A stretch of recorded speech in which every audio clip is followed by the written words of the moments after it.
Hello, Okay. Dutch. Oh, I've lost the guy's name. Unless his name's Hello Dutch. Anyway, hello Dutch. I'm sorry, I've forgotten your name. I was listening to a podcast with Bushwhacker Luke, and he told a story about your old tag team partner Hangman Bobby Jaggers and Scott Casey. Bobby and Scott were both wrestling for Joe Blanchard and had an incident on TV where Bobby ended up with a bucket of cow pies on his head. Allegedly, Terry Funk had loaded the bucket up with some funk pies as well. I was wondering if you ever had a conversation with Bobby about this angle, and if you ever thought about booking this one for one of your angles. Seems like a home run. Thanks in advance. Bobby did talk about that one time. He didn't much appreciate it. And it was all over him. And Luke was telling me, and he was laughing so hard. But Bobby somehow kind of missed the humor in this, and he didn't like it at all. But at the time, I heard that San Antonio was doing pretty good business. And the Jaggers, you could get some heat on Jaggers a little bit.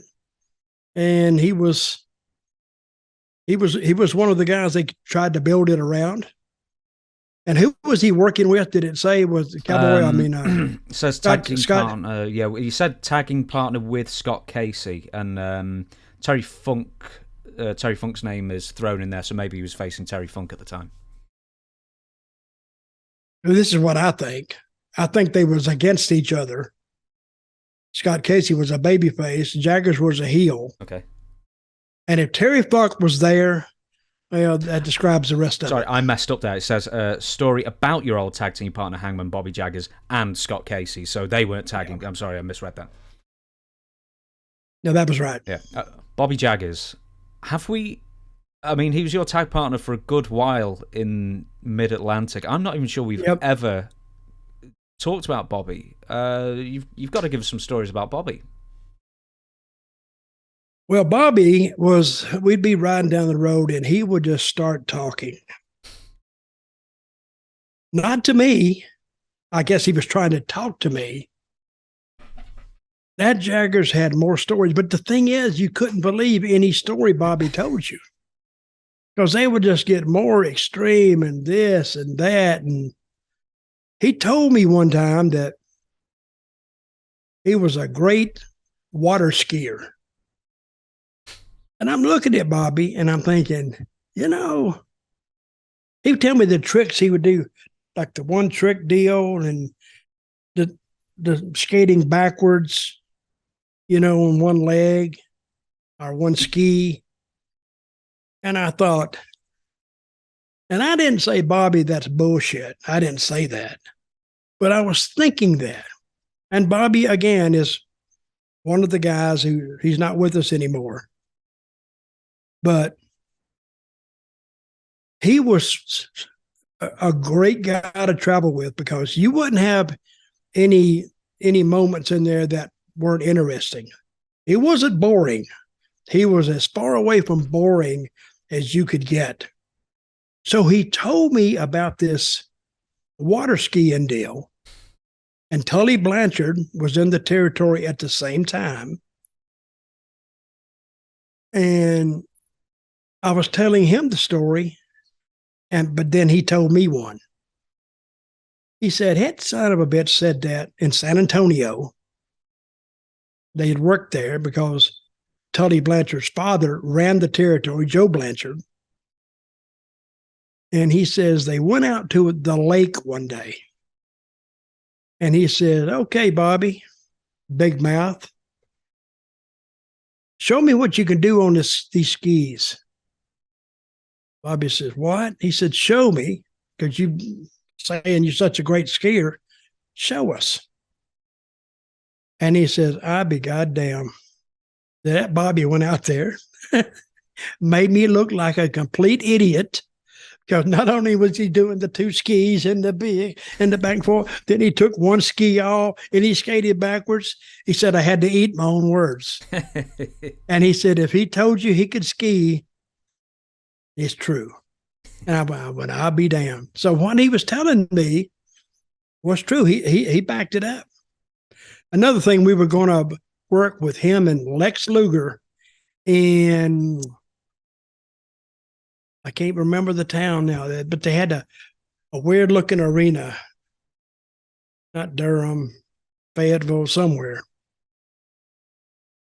But before the match, Luger kept bitching and complaining to Tully. What are we going to do with those guys? What are we going to do? Oh, yeah. Tully says, listen, just get over there in the corner and stay out of the way, and I'll show you what to do. We went out there, and with me, Bobby, and Tully, really, basically, in this match, and we tore the house down. And Luger just got in there for the finish because he was going to beat one of us. And then we went back after a great match, minus Luger, by the way. And Tully looked at him. He said, see, Lex, that's how you do it. But I guarantee it didn't help Lex any. He was watching the match from the sidelines, which is what he should have been doing anyway. If he hadn't have been a bodybuilder, he would have never even got interested in wrestling. You've never answered this question. How did you end up with Bobby Jaggers in the first place? Who teamed you up, and why did you end up together? Dusty. I wanted to go to, I forgot where I was. I guess I was still in Tennessee. And Dusty liked Bobby. So I guess I called about the same time Bobby called. And then when we hit that intersectionality, you like that word? I used it last week too. Yes. Or this week, intersectionality. He got to thinking, Dutch, cowboy hat, Bobby, cowboy hat. And Bobby is from Kansas.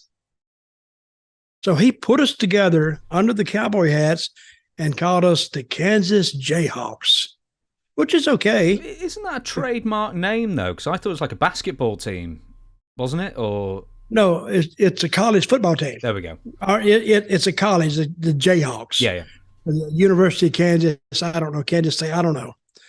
But he put us together, and we were okay. We worked with the Russians, and we were basically, it was Nikita and Ivan. We worked with them, and with the Midnight Express. They used us good.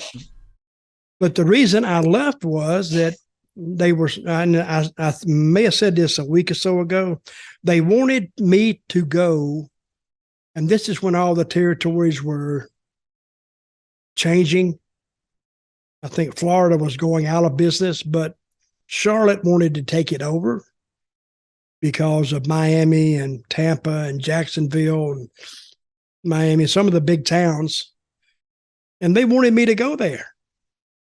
I went, no, I don't want to go there. I'm not keen on that idea because they didn't give me a guarantee or how much money I'd make. So what would you do if somebody says, listen, move to Florida, but we can't guarantee what your salary is going to be?